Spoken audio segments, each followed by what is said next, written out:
जय श्री राम। इस कथा में दुर्दांत डाकू अंगुलीमाल बुद्ध के सामने पड़कर कैसे निश्चेष्ट हो गया, इस पूरे प्रसंग का वर्णन किया गया है।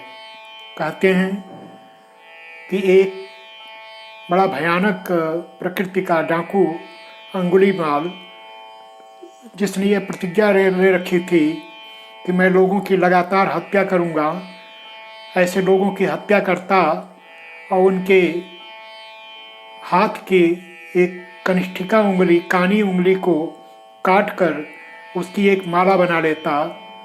वह कितना क्रूर है। लोगों को डराने के लिए उसने प्रतिज्ञा ली कि मैं 100 उंगलियों की माला पहनूंगा। वह अकारण किसी को भी मारकर उसकी कानी उंगली को काट कर और उसकी माला उसको एक धागे में गूंथ कर और पहन लेता।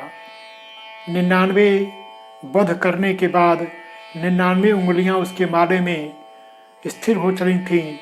आज 100वें की बारी थी। आज बड़ा प्रसन्न था कि उसकी प्रतिज्ञा का आज अंतिम दिन है और इसके बाद वह एक दुर्दांत डाकू के रूप में सबके बीच में दहशत का माहौल पैदा करेगा। आज वह अपने साथियों के साथ मार्ग पर निकला।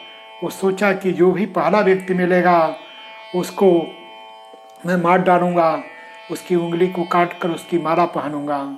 किंतु ये क्या हुआ, जैसे ही वो कुछ आगे बढ़ा, देखा कि कुछ मनुष्यों का एक झुंड उसकी ओर बढ़ा चला आ रहा है।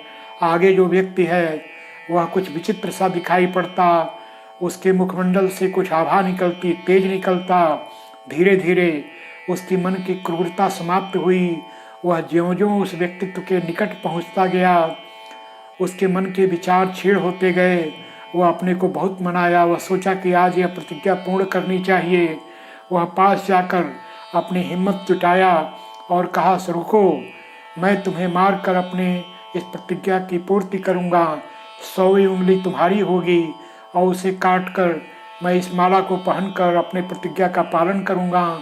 सामने कोई और नहीं, शांति के, अहिंसा के एक पुजारी, एक प्रवर्तक भगवान बुद्ध थे, जो अपने शिष्यों के साथ दिग दिगंत भ्रमण करते हुए और वहां आ चले थे। उन्होंने कहा कि मेरी ओर से कोई बाधा नहीं, यदि तुम्हारे मन में यही विचार है तो यह करो। अंगुलीमाल आगे बढ़ा, लेकिन ये क्या, उसके हाथ कांपने लगे।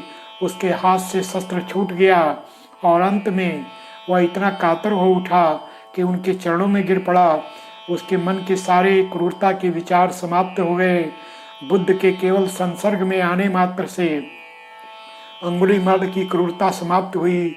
वो कहा, प्रभु, मैं आपको पहचान नहीं पाया। मैं आपके साथ अन्याय करा, अभद्रता किया। आप मुझे क्षमा करें और मुझे भी आप अपनी शरण में ले लें।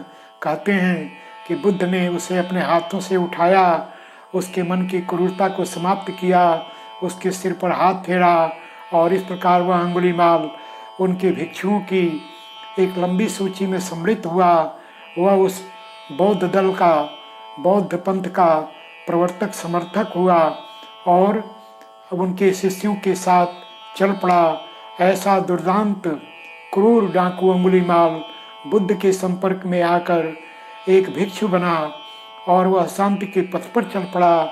ऐसे महापुरुषों का संसर्ग, सान्निध्य क्या नहीं करता, ये अपने आप में सिद्ध है। जिस प्रकार अंगुलीमाल बुद्ध का शिष्य बना, अपनी क्रूरता को छोड़ा, हम भी किसी महापुरुष, किसी संत, किसी महानुभाव, महाजन के संदर्भ में आकर और अपने जीवन से इन दुर्गुणों को दूर करें, यह अपेक्षित है। जय श्री राम।